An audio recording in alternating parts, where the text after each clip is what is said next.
कि आवाज़ अगर बैठ जाता है तो ऐसे वक्त में हम लोग क्या अपने घरगुती ट्रीटमेंट कर सकते हैं, कैसे हमारे आवाज़ को हम क्लियर कर सकते हैं। इसीलिए इस क्लिप को पूरा देखें और अगर नए हो तो सब्सक्राइब ज़रूर करें।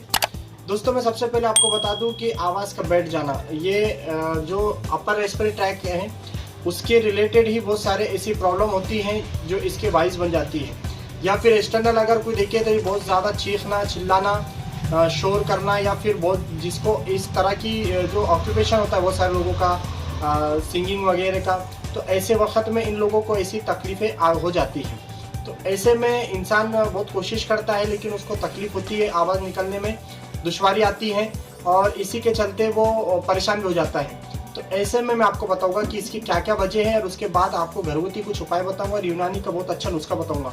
वो इसलिए क्योंकि बहुत सारे वक्त ऐसा देखा जाता है कि इंसान बहुत सारी कोशिशें कर लेता है लेकिन उसका आवाज़ क्लियर नहीं होता, या हमेशा की ये प्रॉब्लम बन जाती है कि थोड़ा चीखे चिल्लाए तो वो आवाज़ बैठ जाती है बार बार। तो ऐसे वक्त में उसको ट्रीटमेंट की ज़रूरत भी पड़ सकती है।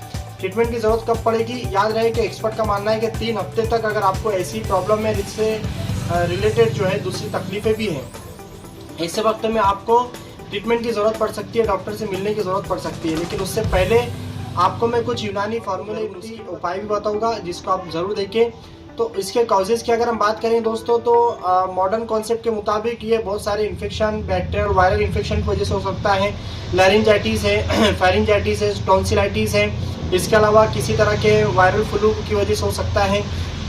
हम देख रहे तो कोविड में भी इस तरह की सिम्टम्स नजर आ। बात करेंगे दोस्तों इसके घरगुती उपाय के लिए, तो हम लोग क्या कर सकते हैं इसमें दोस्तों। आवाज़ बैठ जाने में अगर बाहर का कोई एक्सटर्नल सबब है या सोर्स है, जैसे कि चीखने चिल्लाने की वजह से अगर ये बैठ चुका है तो आप अदरक का इस्तेमाल कर सकते हैं, इससे काफ़ी रिजल्ट मिल जाता है। शरबत तुसिया, शरबत बनफशा, ये यूनानी के ज़बरदस्त सायरप होती है, शरबत होती है जो कि गले के बहुत सारी प्रॉब्लम के लिए इसमें रिजल्ट अच्छा आ जाता है।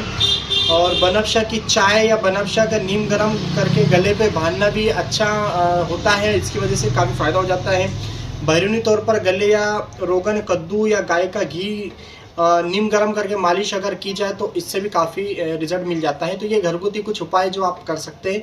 अब इसके साथ में एक उपाय मैं आपको बता रहा हूँ, एक यूनानी फार्मूला नुस्खा मैं आपको बताने जा रहा हूँ जिसको इस्तेमाल करने से ना तो सिर्फ गले का आवाज़ दुरुस्त होती है, गले की आवाज़ जो दब चुकी है वो सही होती है, बल्कि साथ ही आवाज़ सुरीली होना, साथ ही रेस्पिरेटरी बहुत सारे डिसऑर्डर्स जो है इसकी वजह से ट्रीट हो जाते हैं। बहुत अच्छा फार्मूला है, लेकिन इसके लिए आपको 8-10 चीज़ें चाहिए जो कि बहुत आसानी से आपको मिल जाएगी। आपको उसको लेकर बस पान में मिलाकर खाना है। बहुत आसान तरीका है, बहुत सारे लोगों की ऐसी तकलीफ होती रहती है, इसलिए ये तरीका वो अपना सकते हैं। ये जो दवा बनेगी दोस्तों, इसको हम लोग तानसीन की गोलियां बोलेंगे। बहुत ही छोटी छोटी गोलियां ये बनाना है। इसके लिए हमको चाहिए मुलेठी, जी हाँ 7 मुलेठी चाहिए, लौंग, उसके अलावा तुख्म इलायची खुर्द यानी इलायची का बीज, खबा बखंदा,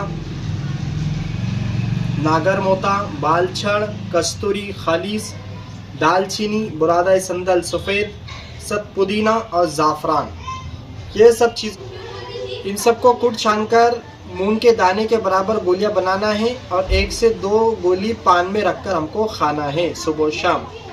कुछ चीज़ें एहतियात आपको करना है दोस्तों जिसकी वजह से ये सबब हो सकता है, जैसे कि आपको रेस्ट करना है, आवाज़ का रेस्ट यानी ज़्यादा चीखना चिल्लाना नहीं है। उसके अलावा आपको तेज़ आवाज़ में बात नहीं करना है। साथ ही आपको स्मोकिंग अगर आप करते हैं तो स्मोकिंग बंद करना है, क्योंकि जब भी डिहाइड्रेशन होगा या हाइड्रेशन की कमी होगी तो ऐसे वक्त में ये प्रॉब्लम होगी। इसी तरह से ये था दोस्तों आवाज़ का बैठ जाना।